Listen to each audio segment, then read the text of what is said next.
अध्यात्म विज्ञान कोई धर्म या संप्रदाय नहीं है, ये स्पिरिचुअल साइंस है जो कुदरत के कानून पर आधारित है।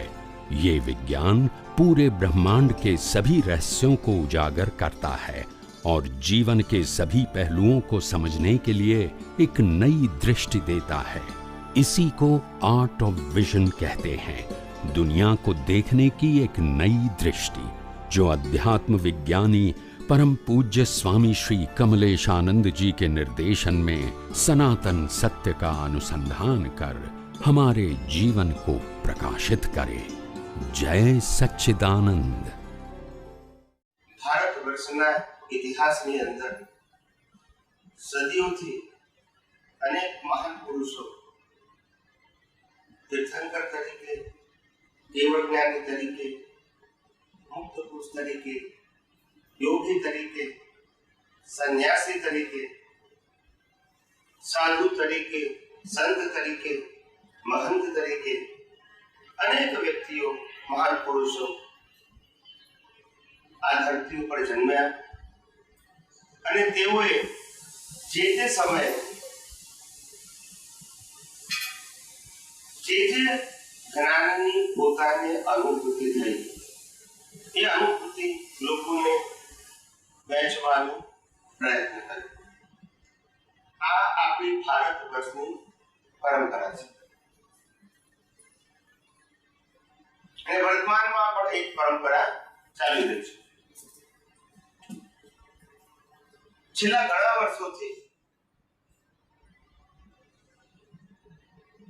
ભારત વર્ષની અંદર સનાતન સત્ય જે હતું છે અને રહેવાનું, જે સનાતન સત્ય કુદરતી કાનૂન પર આધારિત છે, જે સનાતન સત્યનો કોઈ ક્રિએટર કે ઓનર નથી અને એ સનાતન સત્યને જાણવાથી આપણી અંદર રહેલું વ્યવહાર સત્યરૂપી અજ્ઞાન નાશ કરવાનું જેની અંદર સામર્થ્ય રહેલું છે, એવું સનાતન સત્ય છેલ્લા 1000-2000 વર્ષથી હિન્દુસ્તાનમાં કોઈએ કહ્યું નહીં અને સાંપ્રદાયિક સત્ય કહ્યું। કયું સત્ય કહ્યું? સાંપ્રદાયિક સત્ય છે એ ફોર્મેટ ઉપર આધારિત છે અને સનાતન સત્ય છે એ કુદરતી કાનૂન ઉપર આધારિત છે।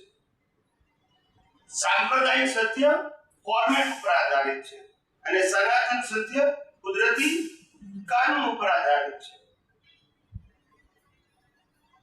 અને આ જગતમાં જેટલા પણ ધર્મો છે અને આ ધર્મગુરુઓ છે એ ફોર્મેટની જ સ્થાપના કરે છે, અલગ અલગ પ્રકારના। બધા જ ધર્મોમાં ધર્મ અલગ અલગ હોય પણ ફોર્મેટ એક જ છે। ફોર્મેટ એટલે કે સિસ્ટમ અથવા તો મેથડ। દરેક ધર્મમાં ધર્મગુરુ એક ભગવાનનું પ્રોજેક્શન કરે। યસ કે નો? હું દરેક ધર્મની વાત કરું છું। હવે ફોર્મેટ એટલે શું એ સમજાવું છું। દરેક ધર્મમાં એક ગુરુનું સ્થાપન કરે, જોઈએ। દરેક ધર્મમાં એક મંદિરનું સ્થાપન કરે, દરેક ધર્મમાં એક મંત્રનું સ્થાપન, દરેક ધર્મમાં શાસ્ત્રનું સ્થાપન કરે, દરેક ધર્મની અંદર પોતપોતાની રિચ્યુઅલ્સ હોય, જેને આપણે ગુજરાતીમાં ક્રિયાકાંડ કહીએ, બરાબર છે? દરેક ધર્મની અંદર એક સંસ્થા હોય, શું હોય? દરેક ધર્મમાં। અને દરેક ધર્મમાં પ્રસંગો હોય અને વર્તમાન ગુરુ શિષ્ય હોય। વર્તમાન આને હું ફોર્મેટ કહું છું। શું કહું છું? ફોર્મેટ। અને ફોર્મેટ ઇઝ ઇક્વલ ટુ આજના ધર્મો,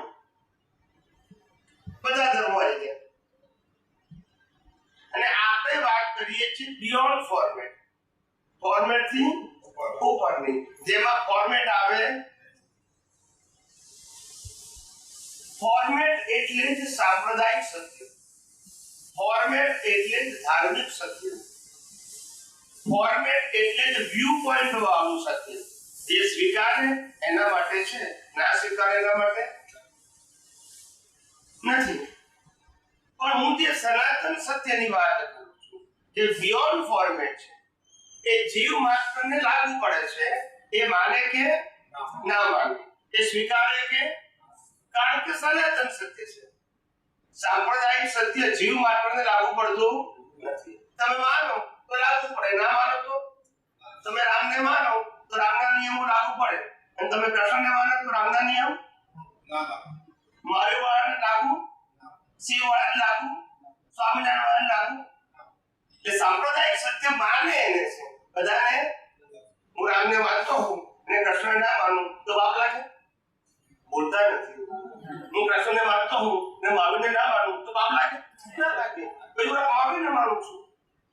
એ સાંપ્રદાયિક સત્ય છે, પણ એ સનાતન સત્ય કારણ કે ફોર્મેટ છે. ફોર્મેટ એટલે સાંપ્રદાયિક સત્ય, ફોર્મેટ એટલે ધાર્મિક સત્ય, ફોર્મેટ એટલે જ રિલેટિવ સત્ય, જે બધાનું શું હોય? જુદું જુદું હોય. અને સનાતન સત્ય બધાનું કેવું હોય? માને તોય અને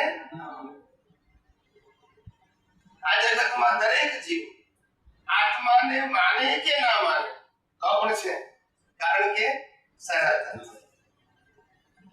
આ દુનિયામાં પુનર્જન્મને માને કે ના માને તો પણ જીવ માત્ર લાગુ પડે છે. કર્મનો સિદ્ધાંત માને કે ના માને તો પણ આ સૂર્ય, ચંદ્ર, તારા, ગ્રહો, નક્ષત્રો એને માને કે ના માને તો પણ, કુદરતનો કાનૂન માને કે ના માને તો પણ. એટલે જે સનાતન સત્ય છે એની આપણે વાત કરવાની છે. જે ધાર્મિક સત્ય છે, સાંપ્રદાયિક સત્ય છે, રિલેટિવ સત્ય છે એની વાત કરવાની નથી. જે ફોર્મેટનું સત્ય છે એની વાત કરવાની નથી. એટલે મારો કહેવાનો મતલબ છે, અનાદિકાળથી કોઈ પણ ધર્મગુરુએ સનાતન સત્ય કહ્યું જ નથી. ફોર્મેટથી ઉપરની વાત કરી, બધા સાંપ્રદાયિક સત્યની વાત કરે. શેની વાત કરે? અને તેથી સનાતન સત્ય શું છે લોકોને ખબર ના પડી, અને સાંપ્રદાયિક સત્ય મજબૂત થવા માંડ્યું, જેથી કુંડાળા મજબૂત થયા. શું થયા? સનાતન સત્ય સમજવા આવ્યું.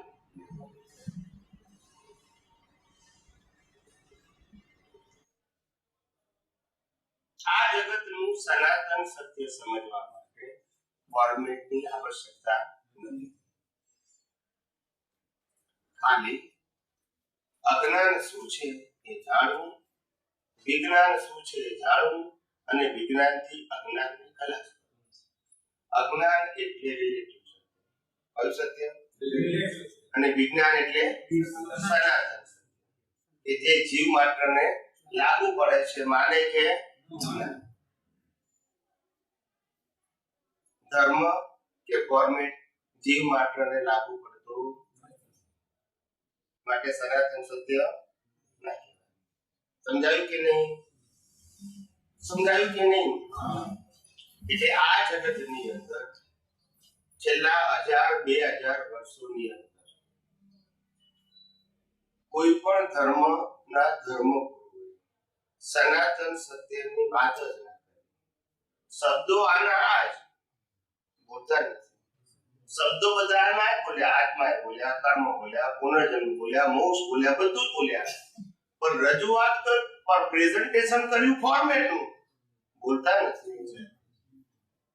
રજૂઆત શેની કરી? શબ્દો આના જ. રજૂ શું કર્યું? તમારે આ ભગવાનને માનવા પડશે, આ ગુરુને માનવા પડશે, આ જ મંદિરમાં જવું પડશે, આ જ મંત્ર બોલવાનો, શાસ્ત્ર પણ આ જ વાંચવાના, બોલતા નથી. આ સંસ્થાને અનુસરવાનું, બોલતા નથી. ખ્યાલ આવ્યો? વર્તમાનમાં આ જે ગુરુ છે એને જ માનવાનું, અને બધા પ્રસંગોમાં હાજર રહેવાનું, બોલતા નથી. આને સનાતન સત્ય સાથે કોઈ લેવા દેવા છે ને આખું જગત એમાં ફસાયું છે. ત્યાંથી માર ખાય, પાછું ત્રીજું ફોર્મેટ પકડે છે, પણ ફોર્મેટ અને કુંડાળામાંથી બહાર નીકળતો નથી, અને ક્યારે સનાતન સત્ય સમજી શકતો પણ નથી. તો આવું છે. હવે આ ફોર્મેટ થી દશા પ્રાપ્ત થાય કે દશા બે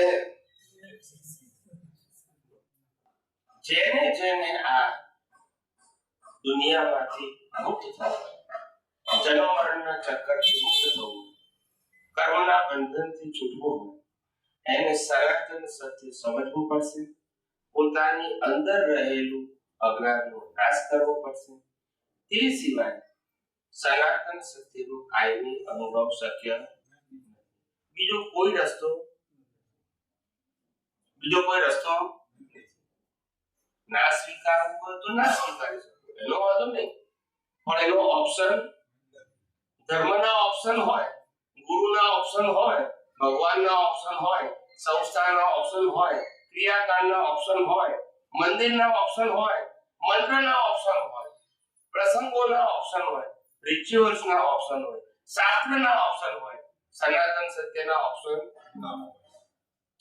સમજાયું કે નહીં?